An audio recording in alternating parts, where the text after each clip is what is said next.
Hi, Grace Covenant. It's good to be back here with you, sharing a devotional on this Wednesday.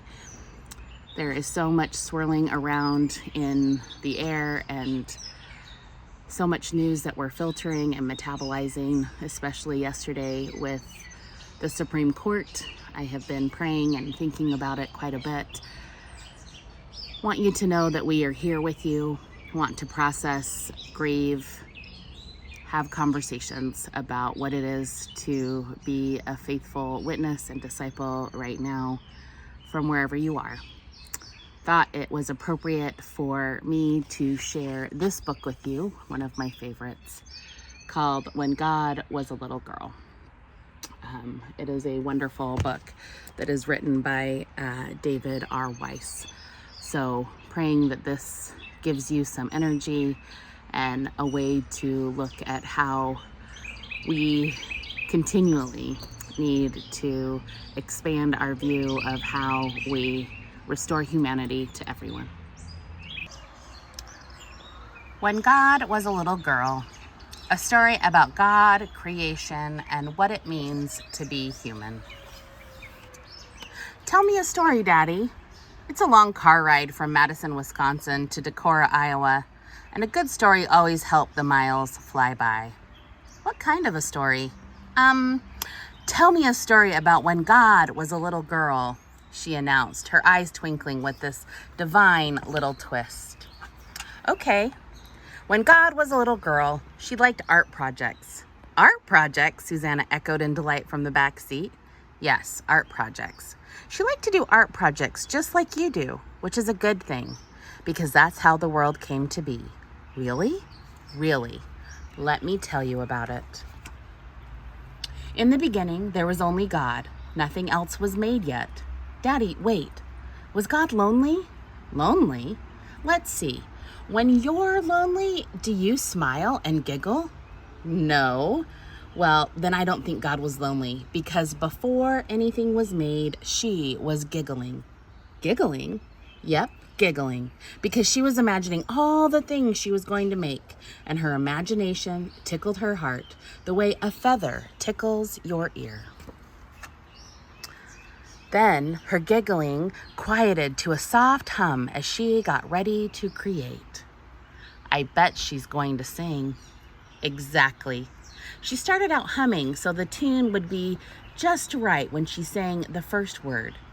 And as she sang, each word was like she dipped her brush in paint.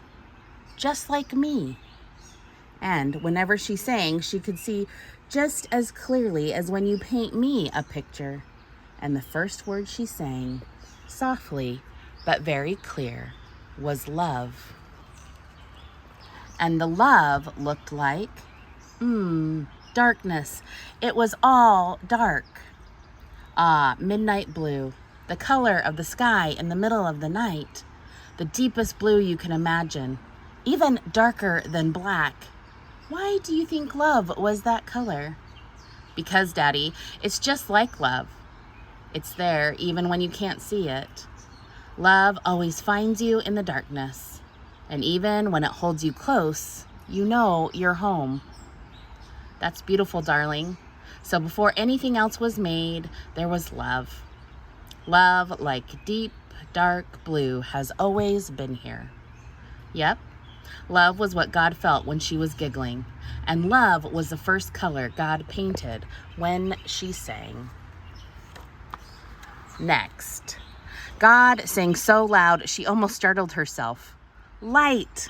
And bright yellow and white went splashing everywhere like sunshine rushing through the windshield.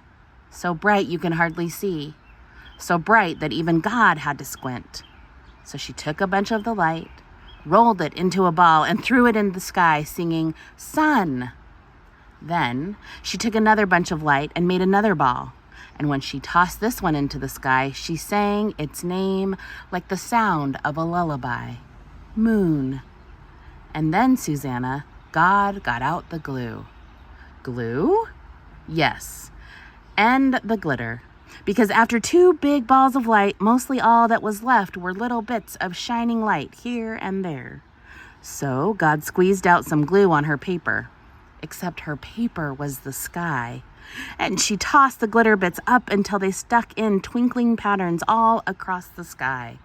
The stars. Yes, and that's just how she sounded when she sang their name to them. God sang lots of words for a long time. She sang earth and cold grays and warm browns and hot reds, painted rocks and dirt and sand. Oh, and God sang water, and she laughed out loud because all kinds of blue were splashing around, making big and small puddles everywhere. God sang green, and the earth and the water and the sun and love, they all danced together while God sang. And the green was like the sunflower seeds and bean seeds you helped me plant in the garden. God grew grass and bushes and trees and flowers of every color. God grew a great big garden, just like we do. Just like we do. It was a very pretty picture. God painted, don't you think? Yes. What do you suppose she did next? I don't know. Yes, you do. What do you do when you make pictures? I give them to you. And that's just what she did. God made someone to share the picture with. Someone who could giggle next to God at how pretty everything was. Who? Us. God took some earth and made us. She found the softest, nicest smelling earth, the earth that comes from plants when they turn back into dirt, and she called this earth humus, and rolled the humus between her fingers like when you play with clay. So then she smiled and giggled, and she made humus beings, bunches of them. And each one was a little different. Some were the color of deep, dark dirt. Some looked like the pale sand on the beach. Some were boys, some were girls. Some were taller, some were shorter, some were thin, some were round. And God thought they all looked just right. And she sang to them that they were human beings. Then God asked them and set them in a circle and asked them, "What do you think?" They all looked at the garden and at each other, and they said, "This is good." And you know what God said? What? God said, "Thanks, but I'm not done singing yet." And while the human beings watched wide-eyed, God sang. I know, and her song painted every type of animal. Then she said with a big grin, "You can't have a party without lots of company." And she invited the human beings to help her, saying, "Now it's your turn to sing. Your special job in the garden is to be echoes of me. I made the animals with my singing. You get to name them with your singing." And then God explained, this is how you become friends with everything in the garden. See, it's all a great big song. When you name each animal and the plants too, you can hear how all the notes fit together. So, all afternoon, God listened while the human beings sang names to every plant and animal in the garden and learned the great big song that mixed all the notes together. It sounded like the rainbow. The rainbow? The rainbow, Daddy. Because as they named each animal, the words fit together just like the colors in the rainbow.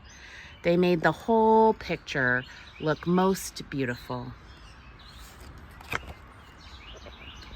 And as the sun set, God yawned, just like little girls do when they're tuckered out by big art projects. And she said, "Let's all take a nap. We'll have the party tomorrow." So they did, triumphantly. And that's what happened when God was a little girl. Daddy, did it all really happen like that? Sure it did. It always happens just like the stories say, even when the stories tell it differently each time. "Daddy," came a sleepy voice from behind me, "I love you." "I love you too, Susanna. I love you too." We pulled up to the house, and as I carried the sleeping bundle of trust inside, I whispered in her ear, "And Susanna, When God was a little girl, that's what she said to each of us before the party began. She said, "I love you." God made us to be little echoes of the giggles that she felt already before there was anything at all.